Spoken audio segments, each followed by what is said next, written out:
जय राग माधव कुंज विहारी जय गोपी जन वल्लभा गिरिवरधारी जय गोपी जन वल्लभा गिरिवरधारी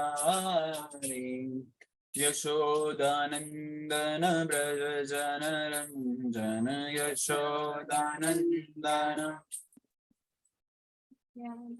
यमुना तीरा वनचारी यमुना तीरा जय राधा माधव कुंज विहारी जय राधा माधव हरे कृष्ण कृष्ण कृष्ण हरे हरे हरे राम राम राम हरे हरे हरे कृष्ण कृष्ण कृष्ण हरे हरे राम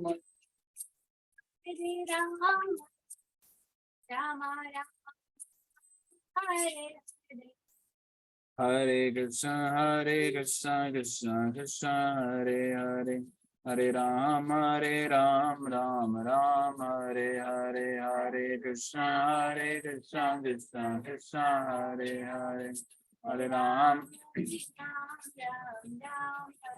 हरे कृष्ण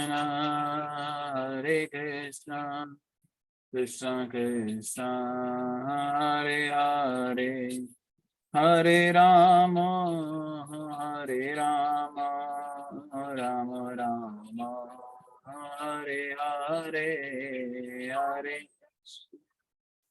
हरे कृष्ण कृष्ण हरे हरे हरे राम राम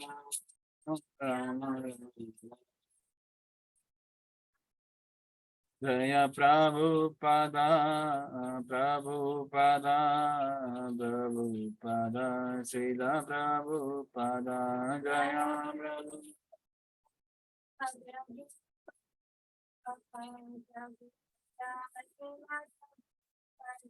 प्रभुपाद गुरुदेव जय जय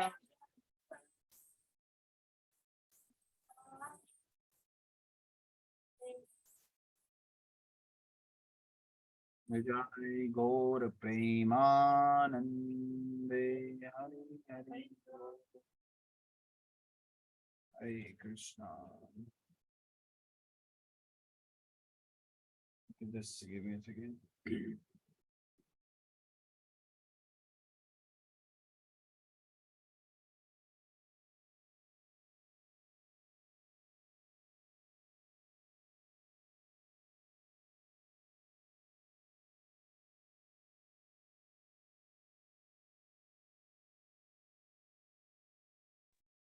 हरे कृष्ण बाबू जी। हरे कृष्णा। जो श्लोका वाला होगा यही जूम लिंक होगा, अलग होगा? जूम लिंक सेम है अभी हम बात खत्म करेंगे उसके बाद Hare Krishna. Hare Krishna to all of you. आप सबको मेरा प्रणाम। आज के श्रीमद् भागवतम सत्र में आप सबका स्वागत। श्रीमद् भागवतम का तीसरा स्कंद अध्याय 32 जिसका नाम है entanglement in the fruit activities. तो आज केवल 2 श्लोकास करेंगे, उसके बाद एक श्लोका रिसाइटेशन टेस्ट हम प्रारंभ करेंगे इसी जूम एप्लीकेशन पे और सेम जूम आईडी पे। तो let us continue today session with the मंगलाचरण। थोड़ा फास्ट लेके चलेंगे as compare to the other days. ओम नमो भगवते वासुदेवाय। नमो भगवते वासुदेवाय। ओम भगवते वासुदेवाय। ओम नमो भगवते वासुदेवाय। ओम नमो भगवते वासुदेवाय। ओम नमो भगवते वासुदेवाय। नारायण नमस्कृत्यं नरं चैव नरोत्तमं देवीं सरस्वती व्यासं ततो जयमुदीरये। नष्टप्रायेषु भद्रेषु नित्यं भागवतसेवया भगवते उत्तम श्लोके भक्तिर्भवते नष्टके।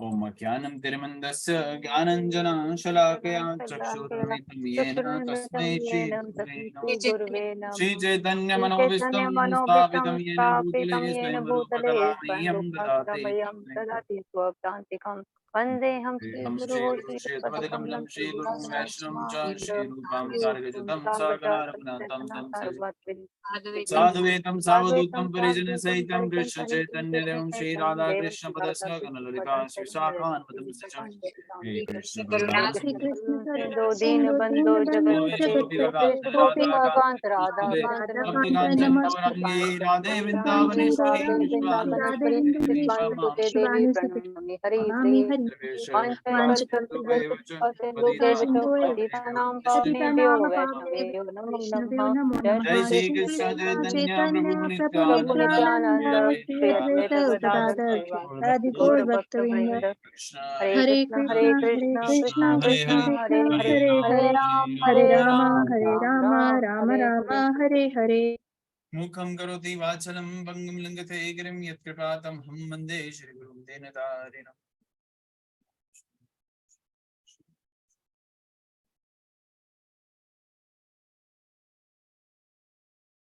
हरे कृष्ण।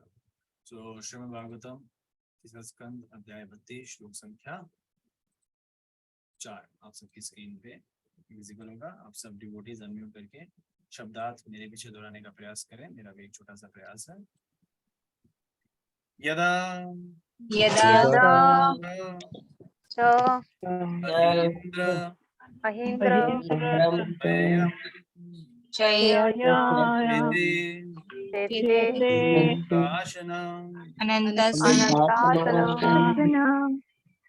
हरि हरि तदा तदा सदा लोका लयं लयं यन्ति यान्ति जयन्ति ते एते ग्रहमेदिनं मेदिनाम् यदा च इन्द्रशयायं यदा यदा च हरीन्द्रशयायां विद्यां चेते अनन्त आशना हरे एते अनन्तासना हरे तदा तदा लोकलयं यान्ति तदा तदा लोकालयं लोकालयं यान्ति आयति ग्रहमेदिनम् यते ग्रहमेदिनम्।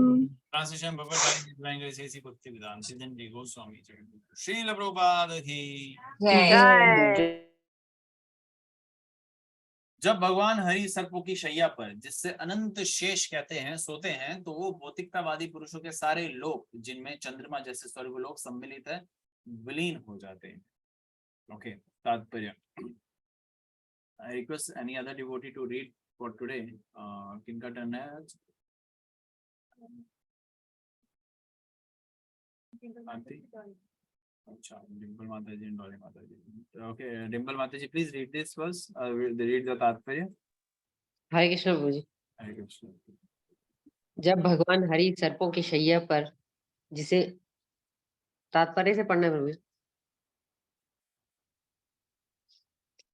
भौतिकता के प्रति आसक्त लोग चंद्रमा जैसे स्वर्गलोक तक पहुंचने के लिए अत्यंत उत्सुक रहते हैं। ऐसे कई स्वर्गलोक हैं जिन्हें वह दीर्घकालीन आयु तथा इंद्र भोग की सामग्री प्राप्त करके अधिकाधिक सुख प्राप्त करने के उद्देश्य से चाहते हैं, किंतु आसक्त व्यक्ति यह नहीं जानते कि यदि किसी को उच्चतम लोक ब्रह्मलोक मिल भी जाए तो विनाश वहां भी विद्यमान रहता है। भगवद गीता में भगवान कहते हैं कि भले ही कोई ब्रह्मलोक तक क्यों न चला जाए, किंतु तो भी उसे वहां जन्म मरण रोग तथा जरा के कष्ट मिलेंगे। केवल भगवान के धाम वैकुंठ लोक पहुंचकर ही मनुष्य इस जगत में पुनः जन्म नहीं लेता, किंतु ग्रह मेदी या भौतिकतावादी व्यक्ति इस लाभ का उपयोग नहीं चाहते। वे तो निरंतर एक शरीर से दूसरे शरीर अथवा एक लोक से दूसरे लोक में देहांतर को ही वरीयता देते हैं। वे भगवान के धाम में आनंद पूर्वक ज्ञानमय शाश्वत जीवन नहीं चाहते। प्रलय के दो प्रकार हैं। एक प्रलय ब्रह्मा की मृत्यु के समय होता है।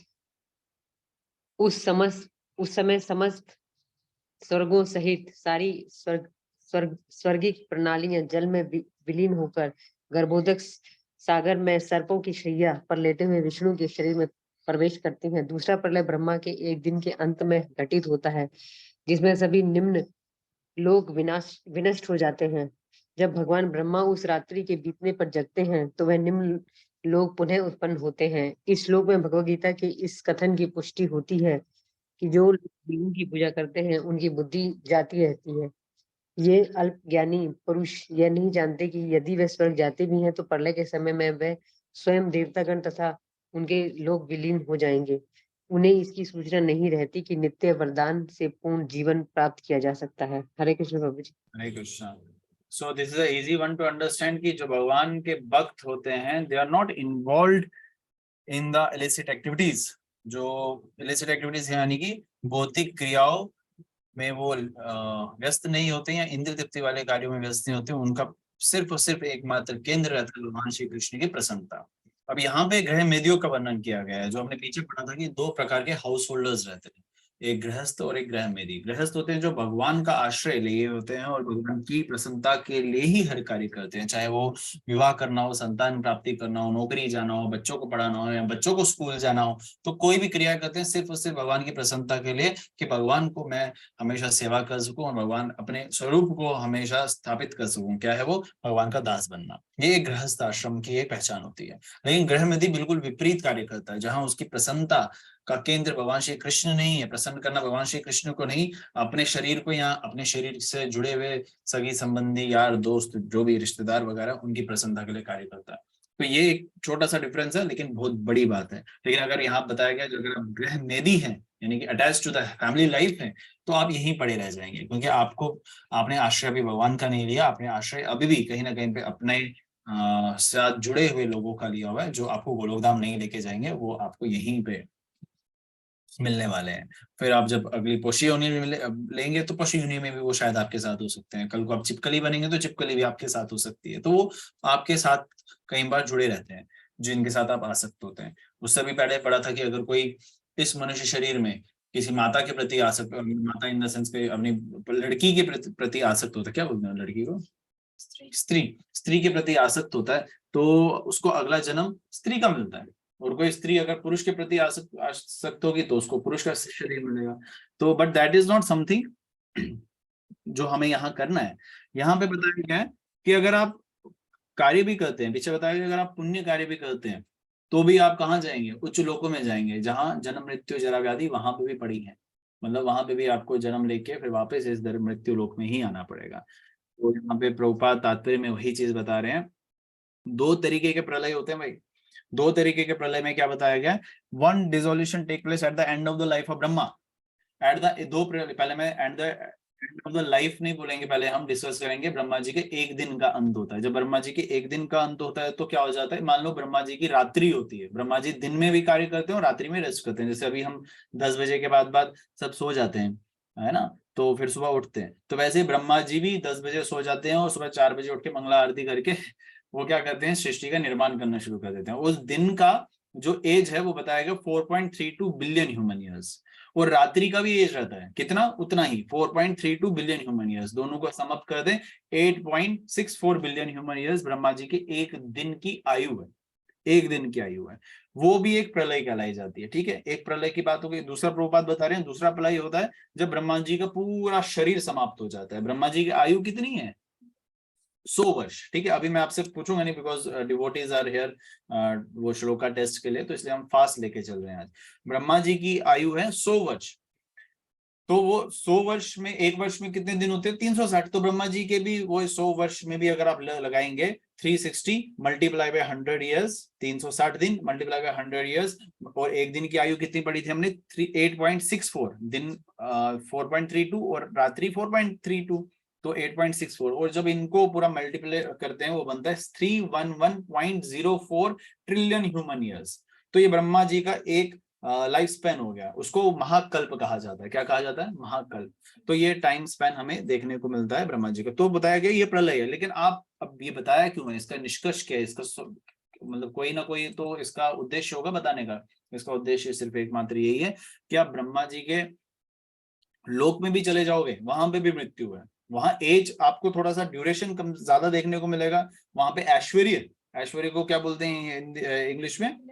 हाँ, ऑपुलेंस थोड़ा पोटेंसी में ज्यादा देखने को मिलेगा, बट मृत्यु तो वहां पे भी है। तो वहां नहीं जाना है हमें। हमें कहाँ जाना है? हमें वैकुंठ धाम में जाना है, हमें स्पिरिचुअल प्लैनेट में जाना है, जहाँ भगवान के रूप हैं, अनंत रूप हैं। जिस भी रूप की आप उपासना करते हैं, पूर्ण पुरुषोत्तम भगवान श्री कृष्ण की करते हैं, भगवान श्री राम की करते हैं, नरसिंह भगवान की करते हैं, या किसी और अन्य अवतार की करते हैं, तो वहां आपका भगवान का धाम मिलेगा, जहाँ भगवान के धाम में आप भगवान की सेवा करते हैं नित्य आनंद में। वहां आपको जन्म मृत्यु जरा व्याधि नहीं मिलेगा, वहां आपको किसी प्रकार का दुख क्लेश आदि देविक आदि भौतिक आध्यात्मिक नहीं मिलेगा। ठीक है, next verse of today, that is verse number 5 of the same chapter 32 canto 3।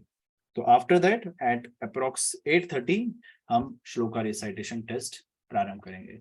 Till then devotees are requested to turn on their videos. So who is going to next? Dolly माता जी का टर्न है आज, श्लोक संख्या 5। हरे कृष्णा प्रभु जी। हरे कृष्ण माता जी। ये स्वधर्मान न दुह्यन्ति धीरा काम अर्थ हेतवे निसंगा नयस्त कर्मणा प्रशांता शुद्ध चेतसा। जो बुद्धिमान है और शुद्ध चेतना वाले हैं, वे कृष्ण भक्ति में पूर्णतया संतुष्ट रहते हैं। भौतिक प्रकृति के गुणों से मुक्त होने के बाद वे इंद्रिय तृप्ति के लिए कर्म नहीं करते, अपितु वे अपने अपने स्वकर्मों में लीन रहते हैं और विद्या अनुसार कर्म करते हैं। तात्पर्य, इस प्रकार के मनुष्य का सर्वोत्कृष्ट उदाहरण अर्जुन है। अर्जुन क्षेत्रीय था और उसको धर्म युद्ध करना था। सामान्यतया राजा अपने राज के विस्तार के लिए युद्ध करते हैं और इंद्रिय तृप्ति के लिए उस पर राज करते हैं, लेकिन जहां तक अर्जुन का प्रश्न है, उसने अपनी स्वयं की इंद्रिय तृप्ति के लिए युद्ध करने से मना कर दिया। उसने कहा कि यद्यपि स्वजनों से युद्ध करके वो साम्राज्य प्राप्त कर सकता है, पर वो उनसे लड़ना नहीं चाहता। किंतु जब भगवान श्री कृष्ण ने उसे आदेश दिया और जब वो श्रीमद् भगवद गीता के उपदेशों से आश्वस्त हो गया कि उसका धर्म भगवान श्री कृष्ण को प्रसन्न करना है, तो वो युद्ध करने लगा। इस प्रकार उसने अपनी इंद्रिय तुष्टि के लिए नहीं, अपितु पूर्ण पुरुषोत्तम भगवान के संतोष के लिए युद्ध किया।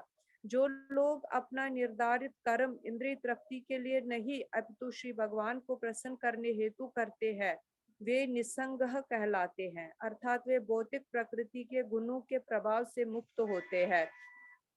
नयस्त कर्मणा बताता है कि उनके कर्मों का फल श्री भगवान को प्रदान कर दिया जाता है। ऐसे लोग अपना अपना कर्तव्य निर्वाह करते तो प्रतीत होते हैं, किंतु ऐसे कर्म अपनी निजी इंद्रिय तृप्ति के लिए नहीं होते, अपितु श्री भगवान के लिए संपन्न किए जाते हैं। ऐसे भक्त प्रशांता अर्थात परम संतुष्ट कहलाते हैं। शुद्ध चेतसा का अर्थ है कृष्ण भावनामय, अर्थात जिनकी चेतना शुद्ध हो चुकी है। वे चेतना शुद्ध न रहने पर मनुष्य अपने आप को ब्रह्मांड का स्वामी मानता है, किंतु शुद्ध चेतना होने पर वो अपने आप को पूर्ण पुरुषोत्तम भगवान का शाश्वत दास मानता है। अपने आप को पूर्ण पुरुषोत्तम भगवान के शाश्वत दास के पद पर बिठाकर और निरंतर उन्हीं के लिए काम करते हुए वो वास्तव में पूर्णतया संतुष्ट हो जाता है। जब तक कोई निजी इंद्रिय तृप्ति हेतु कार्य करता है, तब तक वो चिंता से ग्रस्त रहता है। सामान्य चेतना तथा कृष्ण चेतना भक्ति योग में यही अंतर है। Hare Krishna. Hare Krishna. Very beautiful verse here for specially for the गृहस्थी डिवोटीज, क्योंकि हमारे बहुत सारे एक्सक्यूजेस या बहुत सारे रीजंस होते हैं भगवान के लिए कार्य ना करने के। तो यहाँ बताया जा रहा है अर्जुन भी ऐसा ही था। अर्जुन ने भी ऐसा ही कुछ करने का प्रयास किया। अर्जुन ऐसा थे नहीं, आपको वो क्रिया चल रही है तो इसलिए, लीला चल रही है तो इसलिए ऐसा कुछ हो रहा है। तो बताया गया जो बुद्धिमान है वो क्या करता है, और शुद्ध चेतना वाला है वो क्या करता है, वो कृष्ण भक्ति में पूर्णतः संतुष्ट रहता है और भगवान के लिए प्रसन्नता के लिए कार्य करता है, इंद्रिय तृप्ति के लिए नहीं, या अपने कर्म बंधनों को उलझाता नहीं है, सिर्फ उसे भगवान श्री कृष्ण के लिए प्रसन्नता के लिए कार्य करता है। अर्जुन जो है युद्ध नहीं करना चाहता था, वो उसकी उनकी एक अच्छी पहचान थी। भक्तों की एक पहचान होती है, ऑफ कोर्स अफेक्शन एक या कंपैशन, ये सब भगवान के भक्त की पहचान होती है। वो मारना नहीं चाहते थे दूसरे विपरीत व्यक्तियों को, और उनको तब ज्यादा वो एक एहसास होने लगा जब उन्होंने देखा कि दूसरी तरफ मेरे गुरुजन हैं, मेरे रिश्तेदार हैं, मेरे भाई बंधु हैं, तो इन पे कैसे मैं हथियार उठाऊं। लेकिन भगवान क्या बोलते हैं, भगवान उनको बहुत डांटते हैं। भगवान उनको बोलते हैं ये नपुंसकता तुम्हें कैसे प्राप्त हुई है, ये तुम्हें तो होना नहीं चाहिए, तुम्हें ये पता होना चाहिए कि मैं तुम्हें बोल रहा हूँ और तुम्हें मेरी प्रसन्नता के लिए कार्य करना है। तो यहाँ पे प्रभुपाद वही तात्पर्य में बता रहे हैं, जब अर्जुन को भगवान ने बोला तुम अपना दिमाग मत यूज करो बेटा, तुम क्या करो, तुम मेरी प्रसन्नता के लिए कार्य करो क्योंकि मैं तुम्हें बोल रहा हूँ। और फिर क्या हुआ, अर्जुन ने वही किया क्योंकि भगवान का आश्रय लेके भगवान की प्रसन्नता के लिए उन्होंने कार्य किया। और प्रभुपाद यही बता रहे हैं वही हमें भी करना है। तो अभी भी हम एक कहीं ना कहीं पे रोल प्ले कर रहे हैं अर्जुन, हम भी किसी ना किसी के साथ युद्ध लड़ रहे हैं। हमारी तरफ दूसरी तरफ कौरव नहीं है, लेकिन हमारे जो काम वासनाएं हैं, क्रोध है, लोभ है, क्या क्या नहीं है, वो सब एक कहीं ना कहीं पे उन्हीं को पोर्ट्रे करता है, उन्हीं को दर्शाता है। और हमें भी युद्ध उन्हीं के खिलाफ लड़ना है। और वो तभी संभव हो पाएगा, उनसे जीत हमारी तभी संभव हो पाएगी जब हम भगवान श्री कृष्ण का आश्रय लेंगे और वो गुरु माध्यम से लेंगे, तब जाके हम प्रसन्न रहेंगे। और प्रसन्न तभी रह पाते हैं जब हम भगवान की, यहाँ देखो प्रभुपाद कितना बोल्डली बता रहे हैं, putting oneself in that position of eternal servitorship to the Supreme Personality of Godhead, Supreme Lord, and working for Him. यानी कि one think himself the eternal servant of Krishna. So हमें पहले हमें स्वीकारना है कि हम क्या है, जीवर स्वरूप है कृष्णेर नित्य दास, इटरनल सर्विस सर्वेंट, नित्य दास। अब नित्य दास का काम क्या होता है, लीड करना, लीडर बनना नहीं, लीडर बनना नहीं, वो सेवा करता है, हमेशा हम्बल वे में सेवा करता है। जो चैतन्य महाप्रभु भी बताते हैं, तनादुपि सुनीचना तरोरपि सहिष्णुना, एक निम्न स्तर पे कार्य करने के लिए तैयार रहता है भगवान की, सिर्फ भगवान की प्रसन्नता के लिए, वो सेवा भाव होता है, भगवान उसको सबसे पहले देखते हैं। तो वो भी हमें इनकलकेट करना है। वो अब कैसे होगा, वो हमें तभी वो हमें इनकलकेट होगा when we try our best, जब हम प्रैक्टिस करेंगे। जब प्रैक्टिस के बिना परफेक्शन डेवलप होती है क्या, नहीं होती है। So how you are thinking कि without practice we all can become a devotee. तो वो प्रैक्टिस कैसे होगी, हरे कृष्ण महामंत्र का निरंतर जप करने से, 4 नियमों का पालन करने से, भक्तों का संग लेने से, और संग में भक्तों के साथ, भक्तों के संग में सेवा करने से। तो इसलिए आप सबसे अनुरोध है कि सेवा करिए, शास्त्रों का अध्ययन करिए, 4 नियमों का पालन करिए और 16 माला का जप करिए। ठीक है। So we are having 5 minutes left. Any devotee having any question related to today's session? Then otherwise we will go for the next part of Shlokari citation. Any devotee, please unmute. This is very important and very. Sarvamangala का प्रश्न है। नहीं हम proper गृहस्थ में आते हैं, ना ही पूरे तरीके से गृह में दी, तो हमें क्या नाम दिया जाएगा, मतलब अगर हमें किसी को बताना होगा कि हम क्या हैं, तो हम क्या कहेंगे? प्रश्न अच्छा है कि अगर हम ना पूरे गृहस्थ हैं ना पूरे गृह में दिए तो हमें क्या नाम दिया जाएगा। इसका उदाहरण सेट करने के लिए हम कंपेयर कर सकते हैं, एक व्यक्ति चोर था, लफंगा था, बहुत चोरियां की उसने, ड्रगिस्ट था या मान लीजिए, ठीक है। अब उसको जेल हो गई है, लेकिन अब वो जेल में सुधर रहा है, ठीक है। तो क्या उसको छोड़ देना चाहिए या उसको बोल देना चाहिए वो ड्रगिस्ट नहीं है या चोर नहीं है, अपराधी नहीं है? क्या वो अपराधी कहलाया जाएगा? He is in the jail for next 7 years। क्या सिंपल इज दैट। तो अभी भी हम गृहस्थ ही हैं अब, लेकिन हम सुधरने का प्रयास, हम अभी भी हम गृहमेधी ही हैं, अब हम सुधरने का प्रयास कर रहे हैं, तो that is still 1 step ahead। तो हम जल्दी से इस जेल से छूट जाएंगे। जेल ही तो है, भौतिक संसार को जेल बताएगा ना, इस जेल से छूट जाएंगे। तो वी आर गृह, अगर हम सब बोलेंगे अरे मैं तो गृहस्थ हूँ, मैं तो भगवान का शुद्ध भक्त हूँ, तो जाहिर है कि भाई हमारा जो एक लेवल है that is the worst part. So हमेशा अपना एक गृहस्थ या भगवान का भक्त हमेशा अपने आप को निम्न ही समझता है कि मैं अपने कार्यों से शुद्र ही हूँ। शुद्ध मतलब भगवान की प्रसन्नता के लिए कार्य नहीं कर रहा हूँ, ये एक अप्रोच रहता है। लेकिन हमारे कार्य जो है गृहमेधी वाले नहीं होने चाहिए, वो हमारे कौन से होने चाहिए, गृहस्थ वाले होने चाहिए। लेकिन अपने आप को हमेशा बोलना कि मैं गृहमेधी हूँ। हम क्या, महाराज परीक्षित बोलते हैं, अम्बरीश महाराज बोलते हैं। तो इतने सारे वैष्णव आज जा रहे हो कि जो हमें कथा देखने को मिलती है जहाँ उन्होंने अपने लेवल को बहुत निम्न बताया गया, 0 बताया। तो we should also have the same mood of considering ourselves as 0, a big 0। Okay, any other devotee, please?